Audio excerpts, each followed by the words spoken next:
Bonjour tout le monde, on est le 10 juin quand je tourne cette vidéo, donc elle va sortir super tard parce que j'ai pris beaucoup trop d'avance et que une vidéo par semaine je pense que c'est pas assez. Donc aujourd'hui on se retrouve sur une vidéo sur les plus grands stades du foot américain. Vous verrez si vous avez déjà vu ma vidéo sur les plus grands stades de foot que ceux-ci sont plus ou moins dans les mêmes proportions. Donc on peut facilement comparer la folie du foot avec la folie du foot américain.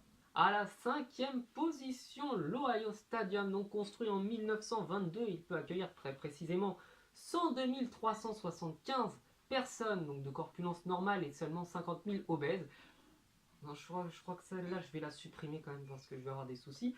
Bref, donc ce stade est immense, ce stade accueille du foot américain et ce stade, eh bien, comme les États-Unis, est immense. À la quatrième position dans le Tennessee, on retrouve le Neyland Stadium avec 102 459 places. Donc celui-ci est seulement quatrième, dépassé de peu par le troisième, dont je vais vous parler tout de suite. Deuxième position dans le Texas, du coup, le Kite Field avec 102 793 places. Donc lui aussi a été construit en 1927, donc c'était l'époque où on commençait à construire des stades de foot américains.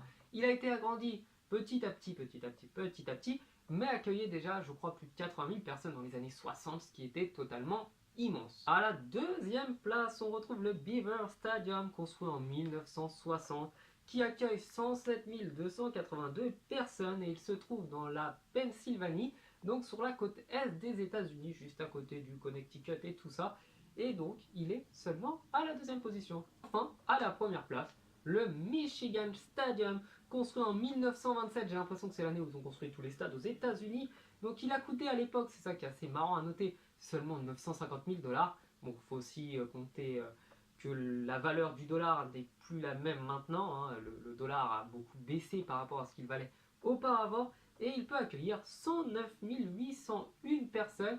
Bien entendu, lors des grandes compétitions internationales, des grandes compétitions de foot américain, eh bien, on vend généralement plus de places qu'il y a de places disponibles dans le stade. Et le record est d'ailleurs, je crois, à 112 000 personnes sur 109 000.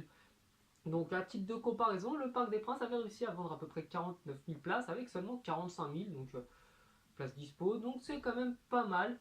Mais c'est encore loin, très loin, de ce qui s'est fait à la Coupe du Monde. Je crois que c'était en 1930, petite anecdote, où le stade qui devait accueillir à peu près 100 000 personnes, on avait vu plus de 200 000 parce que les vendeurs et les organisateurs de la Coupe du Monde ont vu l'appât du gain et savaient pertinemment que même s'ils pouvaient mettre 300 000 personnes dans le stade et qu'ils ne pouvaient pas les accueillir, c'est pas grave, ils ont payé leur place, tout le monde va tenir. Voilà, cette vidéo super courte, je pensais pas la faire aussi courte que ça et fini. Hein.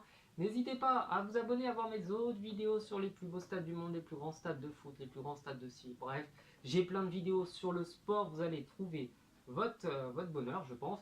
Je vous dis à la prochaine, ciao.